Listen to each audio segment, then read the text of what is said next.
Welcome into the Old Soul, New Soul Astrology Podcast. Thomas Miller along with Robert Glasscock. This is a horary question, but it's not about an issue. It's about the structure of the horary chart.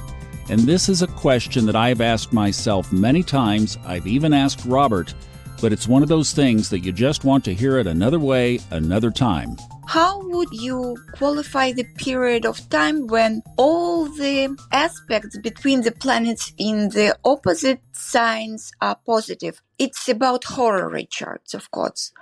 For example, recently we had a period of time when Mars and Venus were in conjunction for quite a while, and Mercury and Jupiter were in the same sign. So it means that all the questions in the horary will be yes, because there will be sometimes when Moon and Saturn don't have positive aspects, but mostly, don't you think it's downgrade the horary charts reliability? Now, Robert, we've talked about this, I think, on a prior episode, but I don't remember where it was. But you basically have just a handful of combinations that answer horary questions. So you have the Aries, Libra axis, that's Mars, Venus, Taurus, Scorpio. So there's Mars is the ancient ruler of Scorpio, and that's where you begin. And then there's Venus again, Taurus, Venus. So number 1 and number 2 are the same planets. Number 3 is Gemini, Sagittarius, Mercury, Jupiter. And from when we're recording this, a little bit back, they were in the same sign of Taurus. So there was an overlap there because during that time that Mercury and Jupiter were in Taurus, Mars and Venus were also in Cancer. So yes, for the first really 6 possibilities of landing on a given sign. So fully half the chart could have been one of those signs. Then the next one we go to moves around because it's Cancer, Capricorn. So there's the moon. So at least every couple of days you have it scrambled up with the moon. But that's just 2 out of 12 combination of landing on that axis. Then we have Leo and Aquarius, so that's the Sun and Saturn, Chaldean ruler, Saturn of Aquarius. And then we have Mercury and Jupiter rounding out the possibilities with the last combination of Virgo, Pisces. So Robert, I totally get her question, and especially if you stay on top of the daily transits, you almost kind of know what the odds are of a yes or no answer if you ask a horary question. It is a great question, Thomas, because every astrologer who practices horary astrology with any frequency is going to run into this problem. Because if you practice, say, 8 hours a day, you're going to have maybe 4 signs rising. So every horary question that day that partakes of the same pairs of rulerships to get the yes or no answer will give you a yes or no. So she's absolutely right. Now, nobody notices this fact if they only occasionally do an horary chart. If they do an horary chart once a week or once a month, you're not going to notice it, and those are quite valid. But if you're doing any frequent readings like I do, I use what's called a consultation chart. It's a combination of horary and natal, because what you do, and this is an absolutely valid chart, Evangeline Adams back in the 20s and 30s, this is the only method that she used, as far as I'm aware. She didn't use any other kind of techniques. This was it. What you do is set up a chart, a horoscope, for where you are as the astrologer at the time of the meeting. And then you plug in the client's natal planets into that chart, not the transiting planets. So the house cusps are for the moment that you and the client are coming together, and you set it for where the astrologer is, because the interpretation of the chart takes place between the astrologer's ears and not where the client is. But once you have those house cusps, then you plug in the natal planets and you read that chart. And the big advantage here is that a consultation chart does not have to meet the considerations before judgment that an ordinary horary has to read. And so horary students will know this, Thomas. In horary, you have to have more than 3 degrees rising and less than 27 degrees rising of a sign in order to read it. That doesn't apply to the consultation chart. In horary astrology, the moon cannot be void of course. That doesn't apply to the consultation chart, because you're not looking at the horary planets in a consultation chart. You're looking at the natal planets. but they're arranged in the house cusps for the moment of the meeting. So what you're looking at is the state of the client's life, their natal chart, at the moment of consultation. And you read it exactly like any other horary chart, except you don't have to follow the rules, the considerations before judgment. And this technique avoids completely that issue of only having certain pairs of planets being in a yes or no phase in any given day. So you don't have that issue with the consultation chart. I use this for every reading I do, the consultation chart. Now, this is interesting because so my little brain here is saying, well, wait a minute. If you're going to take a question to horary, and this is something that folks in the first chapter of the first module of the horary course, Robert goes into great detail on this. In fact, I think it extends even in some of the second. A beautiful description of the magic, if you will, of taking a question to, as he calls it, space-time, and that's not the kind of space-time that it's a triangulation, and you'll just have to get the course if you want to go deeper on this, because it's one of the jewels that is in there, of taking a question to God at a specific point in time and meeting God there. And that's the triangulation that's going on here. So if you're doing that, and the answer across the board is yes, yes, yes, yes, yes, does that mean that God is just shouting at you? You know, like the old joke, I sent you 3 boats and a helicopter. What are you saying here? Yes, the answer is yes. Or is there a reason to peek beyond that if there is a stack of a particular skew to yes or no based on planetary positions? I don't know, Thomas, because you're getting away from the individuality of this. When you're looking at individual horary questions, if you use a straight horary technique, you're going to run into the problem that she described, which I want to stick to, because any time of day that she gets a question on, sometimes with cycles like she's talking about right now, the transiting planets will give you the same yes or no answers to the houses that they rule for every horary question for that whole day, for every person. Well, every person's situation is different. So how does that mean that, this question was about should we move? And here's another question about should we move the same day, maybe under different circumstances? Well, actually, those two questions, even in straight horary, might be ruled by different signs and planets if they were asked, let's say, at least 2 hours apart. But you're going to run into this problem. If you read a couple or 3 or more horaries a week or a day or something, you're going to see these repeating answers. To avoid that, if you use the consultation chart, now you're looking at the natal chart, but it is turned to fit into the house cusp for the consultation appointment. Do you follow? So it's like an horary, because the house cusps are established for the moment and the place of the consultation. So those house cusps are very specific. They identify the borders of the different areas and segments of life, the houses. The moment of consultation identifies the sign on the first cusp, the 10th cusp, all the other cusps. So it sets the rulerships for every conceivable matter they could ask about. But you don't look at the transiting planets in the consultation chart. Instead, you plug in the client's natal planets. And now you're looking at the client's life in this horary moment. And you can read it just like a regular horary chart, including symbolic timing to get days, weeks, months, and years, and so on. It's amazing. Okay, so back on the horary side, and then I do want to come back to this, and we're going to use your chart to explain a couple of things around the consultation chart. But back to the horary for a second. So what you're saying is somebody in Germany might be asking if they should take the job or not, and somebody in Florida might be asking if they should leave their marriage or not, and somebody in Australia might be asking if they should move or not. And if the alignments are all the same, all 3 people across the world are going to get the yes, yes, yes, yes, yes.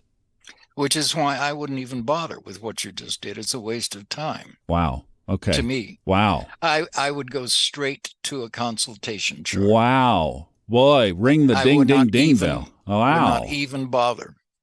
That's big.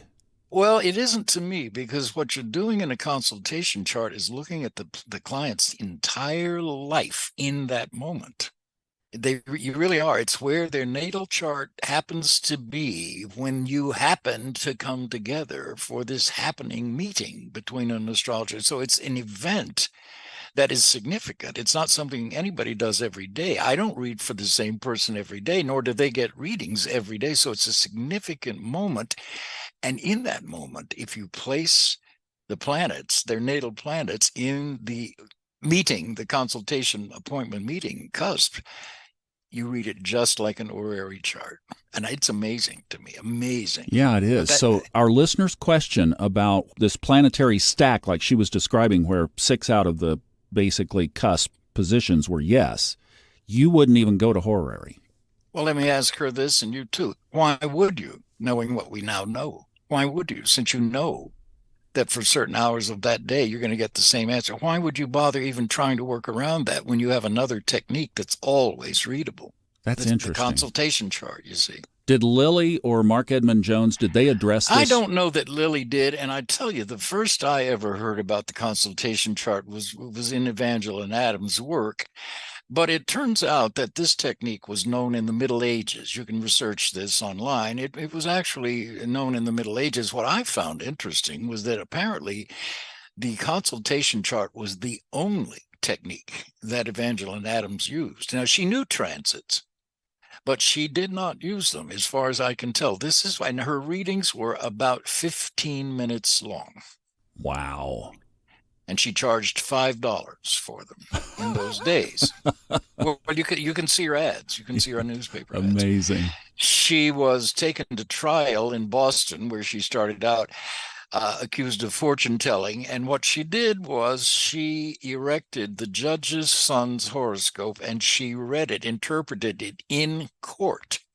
And the judge banged the gavel and declared her completely innocent of fortune telling, that what she had just told him about his son was more than any physician had ever told him. And I know on and on. And then she moved to New York and did it there. Wow. And so this was where and then when Linda Goodman also turned out to use this along with her teacher, Lloyd Cope, in New York, I, of course, had to try it. And it really is. It's quite amazing. I just got back from doing a weekend up in Chicago for the Friends of Astrology group, which was a wonderful group, all day Saturday. One of the things I was showing them was this consultation chart. I showed them a chart of an astrologer friend of mine in Los Angeles, called me up one day to look at his chart, which was unusual, but we did. And I used this consultation chart, set it up, and it turned out he had Pluto rising in this chart. And I said to him, your father died years ago, didn't he? Because Pluto in this chart ruled the fourth house of the consultation chart, was the father. And he said, yeah, he did. And I said, well, it's interesting, because there seems like there's the death of a... All right, so we start reading his chart, and suddenly about 20 minutes into this, he says, excuse me just a second, I'll be right back. And he went away for a couple of minutes. And he came back and said, I'm sorry, my girlfriend is out of the house. Her father is very sick in the bedroom, and I had to go. And I said, that's the death. His father, not even in law, they weren't married, but his girlfriend's father was dying in his own home. And it showed up.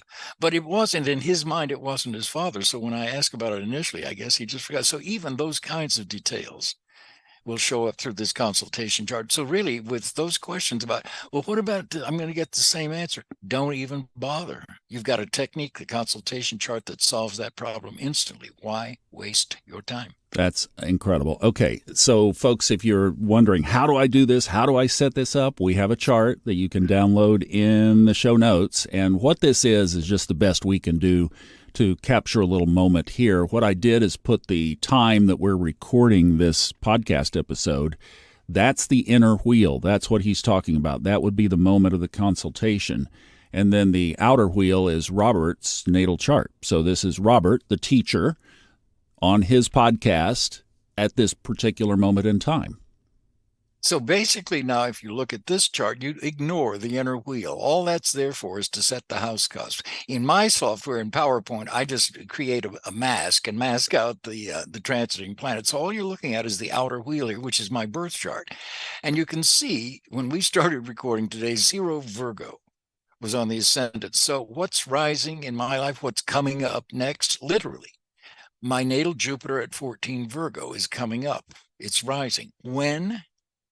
Well, you can use Horary symbolic timing, and it's Jupiter is angular, and it's roughly 14 degrees away from the ascendant. So you think cardinal and angular. So you got angular, succedent, cadent, cardinal, mutable, and fixed. So days, weeks, months, weeks. It's weeks. Now, this is symbolic horary timing, but this is the same timing that you would use in a regular horary chart. You're using it here in the consultation chart. So in 14 weeks, which is roughly what? A little over 3 months, 3.5 months? Yeah.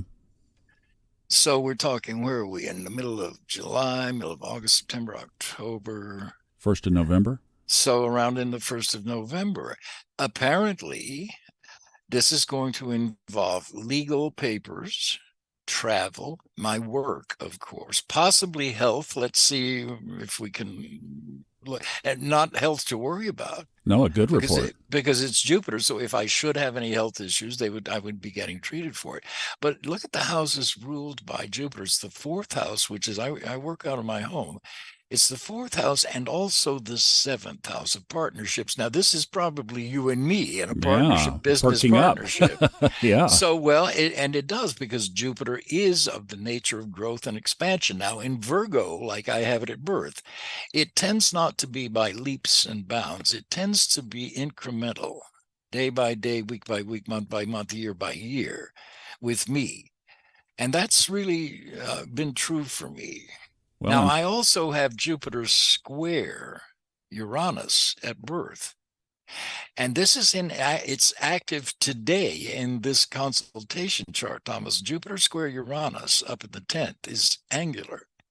And what does happen in my life, for example, when I got into astrology, it was a fluke. Very much Jupiter square Uranus, the last thing in the world that I ever thought about. But it suddenly showed up in my life and made such an instant impression on me. With, you have a scar on the left side of your head or face. I'm going, wait a minute, how can this old book, that just threw me. And the same with television writing. It seemed to happen suddenly. It didn't. It was an incremental step-by-step process but when it did happen, it looked surprising. The first day on the universal lot was a big day to me. But in fact, I had been working to get there for 2 or 3 years before that, starting with doing corporate training films and all that sort of stuff. So you could say it's incremental, but anyway, this is very good and it's also good for what you and I are doing, which I'm glad to see, because Jupiter square Uranus is very much about astrology and metaphysics, but mainly the communications media. So the podcast and audiobooks and even live events and so on are all favored by this. So I can't wait. I'm glad you set this up. I'm too.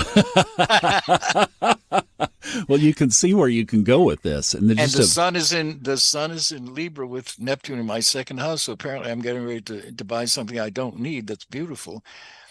Well, enjoy it. Well, now that I've said that, I won't do it. I'm trying to learn delayed gratification before I die. You understand? Okay, all right. Oh, this is great. I love this, and maybe what we'll be doing is answering a lot more listener questions. So who knows? Well, right? I am so glad that she asked this, because it's something that, unless you have done a lot of astrology, horary charts, you wouldn't be aware of this, and she is. And we do cover it in the Horary Astrology, that 9-week course that you and I did. We talk about the consultation chart in there. But yeah, this is the technique. And just like you said today, with that, why waste your time trying to figure out all this other? You've got it already in this technique. Just use the consultation chart. You won't get confused, and you can read it every time you can read it. All right, I want to cover one other layer of this tapestry that we've been building here. So the other layer that I'd like to cover, now this is a little bit of a pivot. Let's say that somebody asks a question like what we had a couple of weeks back. Their pet is lost. Will the pet come home? And the chart is equally spread out. Would you only ask the horary, or would you also go back and check the consultation chart as well? All right, you never, ever use two different kinds of charts. Decide in it, because all you're doing is setting yourself up for confusion and failure. Glad I asked. Yeah. This is the astrologer's job, not the client's. You need to know what kind of astrology you're going to use for what kind of question or situation and stick with it. If you want to use horary, do it. But if it doesn't look, now, I mean, you can do this because I do it too, but I don't even bother sometimes. Now, with certain kinds of question, I absolutely will use horary, not bother with the consultation chart. Depends. But for a general reading, which is most of my work, I absolutely do a consultation chart for the reading, just because it gives me such a great thumbnail sketch of what I want to talk about, what's going on in the person's life. And second of all, it is always readable. You don't have to bother with the considerations before judgment. So no, the answer is I would not do both ever. You just have to decide. And it's the same principle when you're doing straight horary charts. You do not erect the chart until in your mind you know what house rules that question before you ever set the chart up, because once you are looking at an actual horoscope, your eye cannot help but start making judgments. The minute you see Saturn somewhere, you go, uh-oh. And your mind might think, well, let me maybe think about another house that could rule. You see what I mean? So you don't do that because you're asking for trouble. Same thing about, should I look at this chart or both of them together? Never. Now, it certainly is okay to look at transits and solar arcs. Those are different looks at the planets applied to the same horoscope. But in this case, you're talking about one question, and you're thinking, well, maybe I should look at the true horary chart and the consultation chart. No, don't, because you'll get confused. There's no right or wrong answer here. I don't think. I truly don't. I think your heart and soul and mind will pick the one that's right for you. So when somebody comes to you for a reading and you have their natal chart, their solar arc chart, and the consult chart, those are just three views on the same.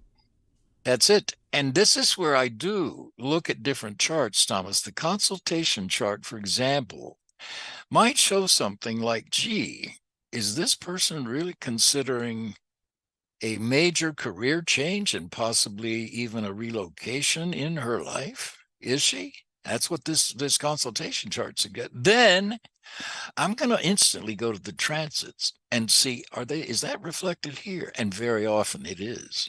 I'll look and see, oh, she's got transiting Saturn about to enter her fourth house of the home and where she lives, and it's going to be opposing her midheaven. That's a change in, see what I mean? So it begins to confirm what you're seeing.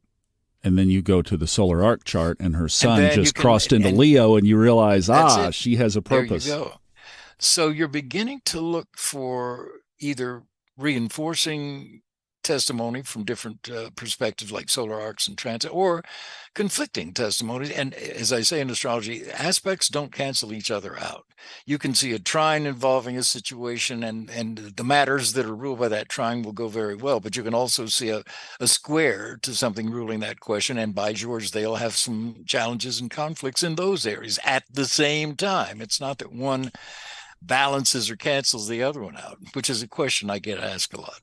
This has been an amazing podcast, truly. I mean, these are things that are, I think, comfortable for you, but for a lot of us, this is wow kind of stuff. So thank you. This has been great, really. My pleasure, as always. Now, listen, Robert and I went to great lengths to put together a 9-part horary course, and that's what we keep talking about. The easiest way to find it is to go to the funastrology.com website. That's where we have all these things that we're doing together are just housed there.